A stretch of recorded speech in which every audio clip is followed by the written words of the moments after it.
No problem. No problem.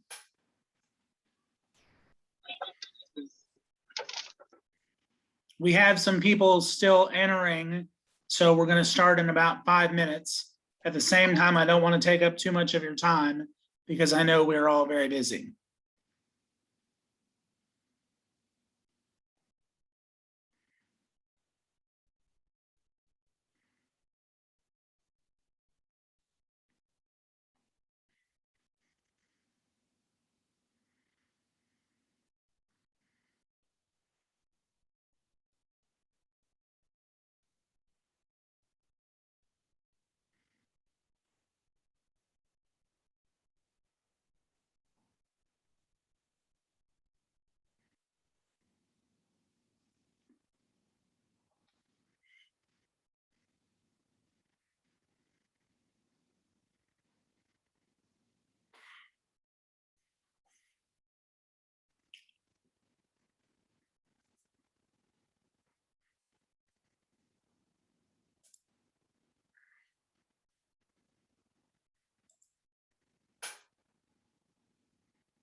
We'll start in about 2 minutes, okay?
Greetings, everyone. It's good to see you.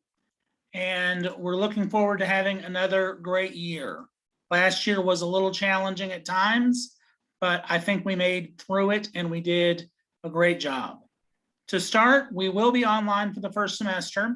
I've talked with Sanford and there just wasn't a way to work things out with all of the restrictions that Sanford is putting on COVID and the Delta virus, that we were able to meet in person for the first semester.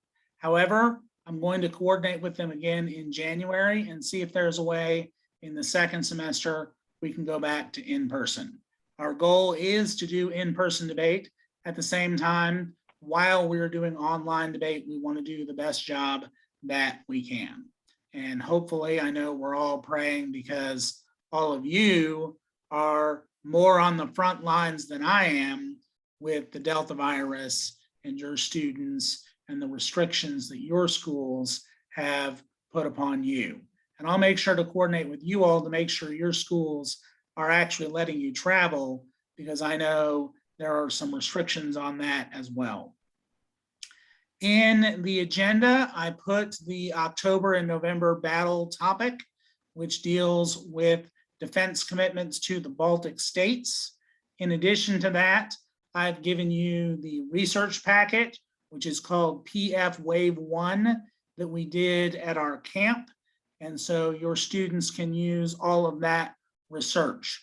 Your students are not restricted to that research, but they have that available to them if they want to get a start on the topic.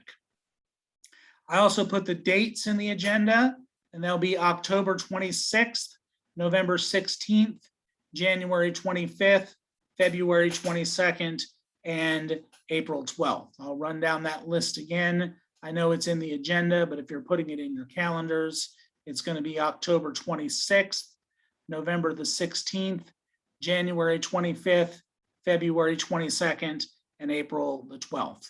And I know that April date has caused some problems in the past, and I'll coordinate with Carrie to make sure we get an appropriate date locked in. So I would pencil that date in for now, and then we'll work to see if there are various, is it the ACAP test? There's some test that happens during that time period that I know has caused us some problems before. The cap on teams will be 7 again for this year. April 12th is an ACT test date. So Robert, we're going to work on that date and make sure that we are good to go. It may be that we do it later in April. We can't do it early in April because of the national debate tournament spilling over into that first week of April. So we can't do it that date, but we'll make sure that we get a date in April that's appropriate. The cap will be 7 teams again this year. That seemed to work out well last year. When we go to in-person, we may need to lower that cap a little bit, merely because of the room constraints that we have at Sanford. Obviously, in online land, we have fewer room constraints, which is one advantage to doing things online, although I think most of our preferences is to do it in person. We should have 2-person teams and not 3-person or 4-person teams, unless you get permission from me. Generally, you should fill 7 2-person teams before creating a 3-person team. We have allowed odd number debaters to debate by themselves in the past. Some debaters are of the mindset that if they're an odd person that they can debate by themselves. And we had one young woman do quite well for herself last year when debating at the last tournament. So if you have an eager beaver and you have an odd number of people, that is fine. But at the same time, we want to fill the maximum number of 2-person teams that we can before we go to a 3-person team. The research packet was attached to that email. I mentioned before, students are free to do their own research in addition to the packet. The packet is not restrictive, but it is certainly something that you can use to get a handle on this topic. The rules and the judging packet are attached to this email. I'll go over a few clarifications to the rules today, but I didn't hear any move for rules changes per se. So we will go over some clarifications to make sure that everyone is adhering to the rules of the league, and that will especially deal with the standby judging situation. In the agenda, I put a demo debate for the topic, and it is designed to be a beginning level demonstration debate that you can show your debaters, or if you are new to the league, you can watch that demonstration debate to see what it is we do in this wacky world called the BADL. Because I know a few of you may be new. I know a few of you may have taken over your position from someone else and may be a little confused as to what you're getting into, but you can see what we get into at that. I also posted the judge training link. I did a video for new judges, and we want you to make sure all your judges are trained before the event. And the primary reason why we need to train the judges before the event is for time efficiency. I know we had one situation last year where the judge was actually being trained by the students, which is a little scary to me that the students would train the judge how to judge the debate. And it also took a lot of time. I think that debate ended up about 30 or 40 minutes late because the judge had to be trained before the debate. So send out this link to your judges in advance. As a reminder, you need 2 judges. You need 1 judge per 2 teams, one judge per 2 teams, which means you may need some parent judges, and we cannot train the judges during the tournament because of the time considerations. So just make sure the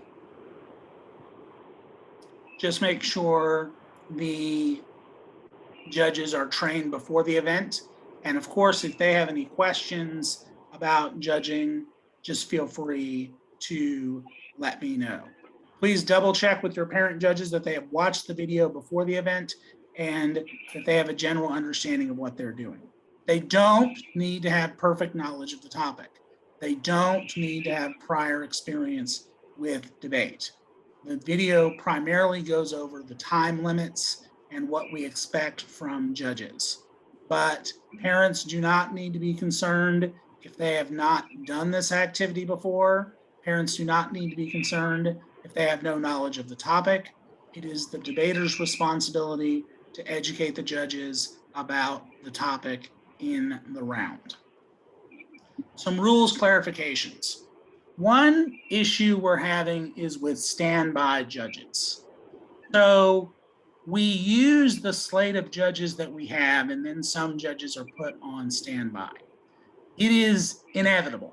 Every tournament I've ever run, we will use some of those standby judges because there will be a problem with some of the judges that we have. Either they won't show up, or that's the primary thing, is that they don't show up for their round. So we need a reserve of standby judges. On the pairing, I will put a reserve for standby judges, and I put who those judges are for the various debates.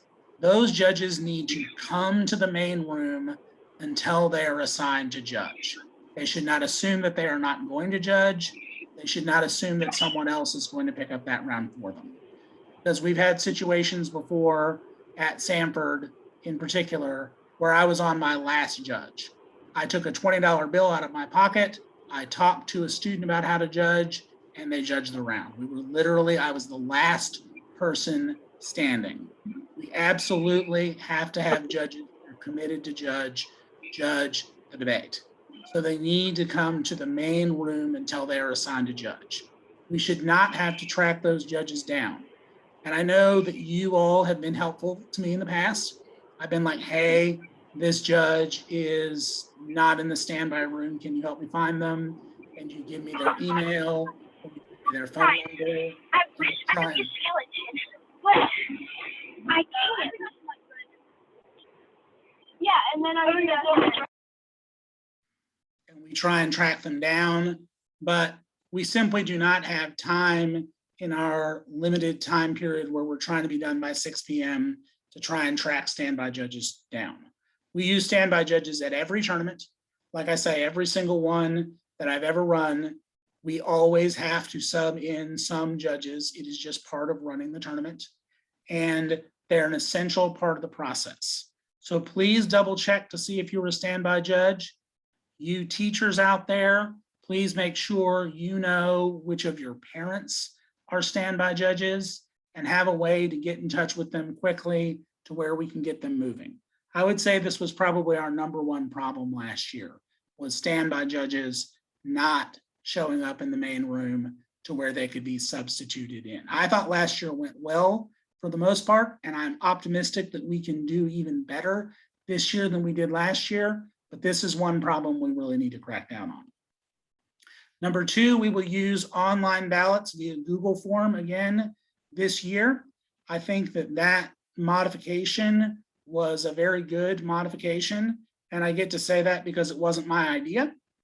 And when we moved away from trying to get people to return a doc as opposed to returning a form that they could fill out, things improved dramatically. The accuracy of the results improved dramatically because we didn't have to interpret handwriting on students. The speed of results returned dramatically. It was much easier for me to enter. So I think this is a really good system that we may even employ when we go back to be in person. We may make the ballots online in addition to that. Please try to turn your ballot in at the completion of the round, and this will be especially important at the final battle of the year. I know that we have judges that are very thorough in comments, and I know that people really appreciate the thoroughness of the comments they make. At the same time, if we can get the results in a little more quickly, that will help out. That's especially important at the last battle of the year if we are trying to get results done by 6 p.m. That way we can tabulate those results as quickly as we can, and we can get the students on their way.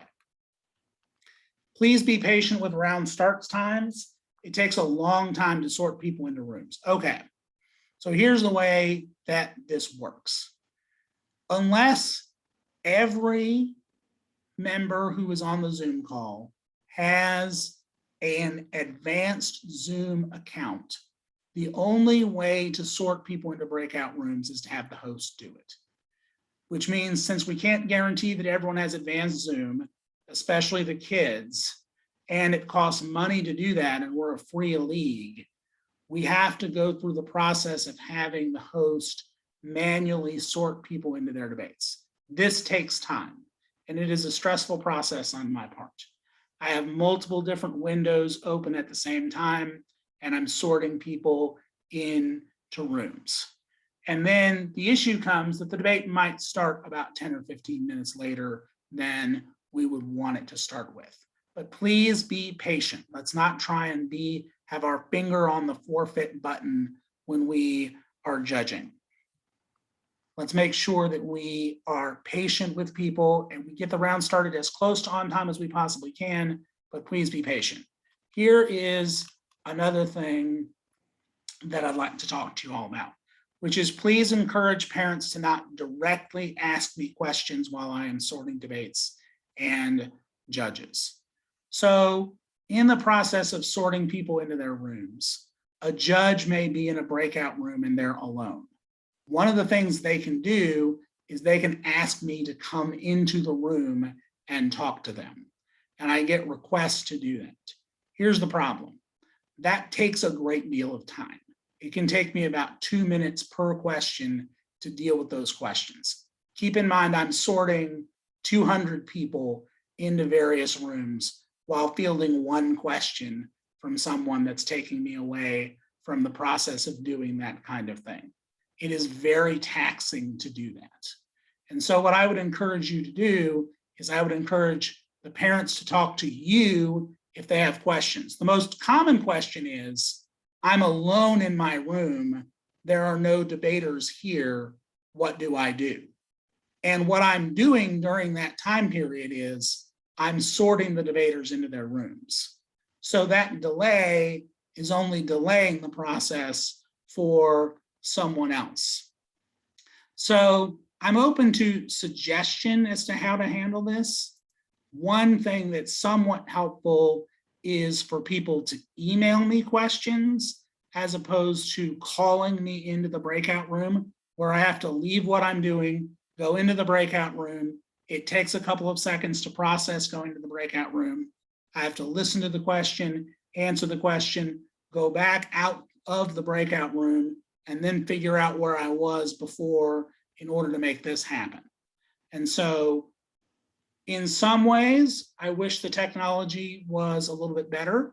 And if we were not a free league, we could make the technology a little bit better and a little bit easier to use. But I made a promise a long time ago that if we ever turned this into a paid league, that I would quit, because I want this to be available to every student, no matter what their means are. There are certainly other debate leagues where students can pay to participate, but I want these 5 battles to be free for everyone. I want them to be free for you. I want them to be free, especially for the students, because one of the things we're trying to do here is we're trying to give students who might not otherwise have the opportunity to do this, the opportunity to do this. But that said, those were just a few problems in a year where we made the transition to online. And now that I'm more familiar with the process, and now that you're more familiar with the process, and now that your returning students are more familiar with the process, I think we can have a great first semester. And I hope that we'll be able to transition back to in-person debates for the second semester, so your students get the opportunity to interact with students from other schools and to get live feedback from judges. But I know that we can make this work just like we made it work last year. And I want to applaud you all and tell you how much I appreciate your efforts, because I can't even imagine how difficult it must be for you all, because you're dealing with not only teaching, a lot of you teach middle school kids, which anyone who teaches middle school kids is a saint in my book, just on that measure alone. And then you're having to deal with all of the restrictions that are put on you from COVID from your schools. I know many of you have mask mandates. I know many of you are teaching online in addition to teaching in the classroom, in addition to coaching the debate team, and you all have families on the side of doing all of that. So I really appreciate all that you are doing. That is what I have for you today. If anyone has any questions, you can feel free to ask me live or ask via the chat. Other than that, I will be sending out the registration form a week before the first battle. Obviously, the earlier you get your registration in, the easier it is for me to register students. Try to get your registration in a week in advance so that we can make sure we iron out all problems before the day of the event. One other thing I would add is that the earlier that your students enter the room, I usually open the room about 3. The earlier they enter the room, the easier the sorting process is for me. So if they want to enter around 3, that's great. Have them enter as soon as they can. One thing that happens, and it's just an inevitability of students getting out of school, is a lot of people will arrive with just a few minutes left, and it's somewhat difficult to get them sorted into their rooms efficiently. Okay, does anyone have any questions about how the process is going to work?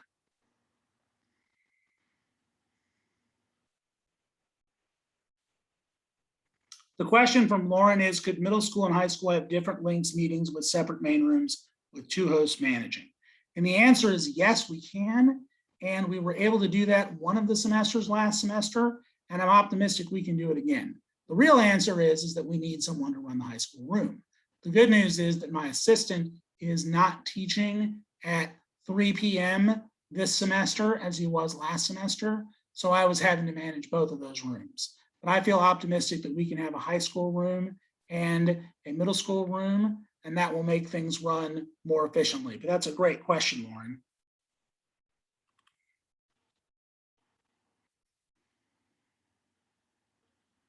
Does anyone else have any other questions?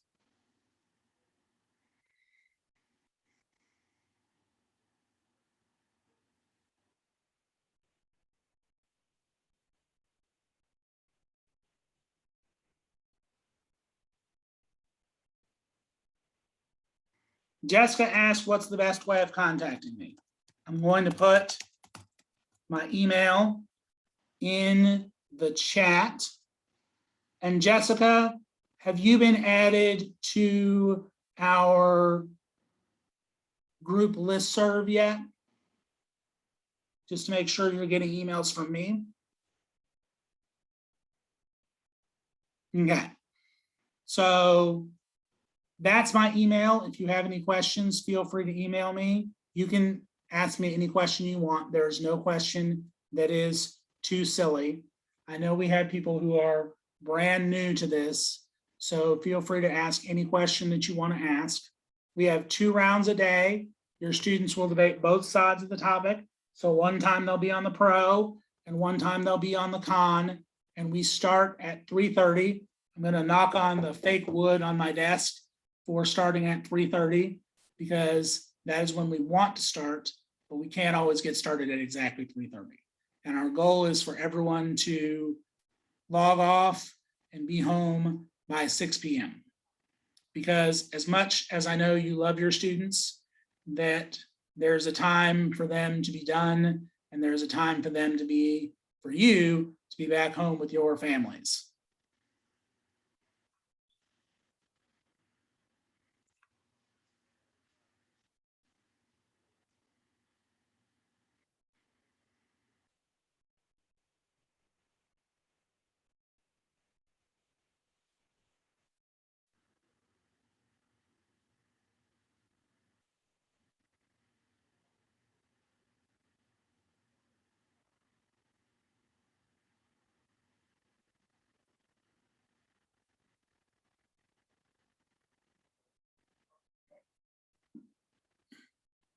Okay, it sounds like we're good with questions in this forum. If you do have any questions, feel free to email me. I can always Zoom with you. I can always talk with you on the phone as to any problems that you're having. We're looking forward to a good year. I think we had a fantastic year last year, and let's make this thing happen, okay? Thank you for all that you do, and I will see you virtually in October.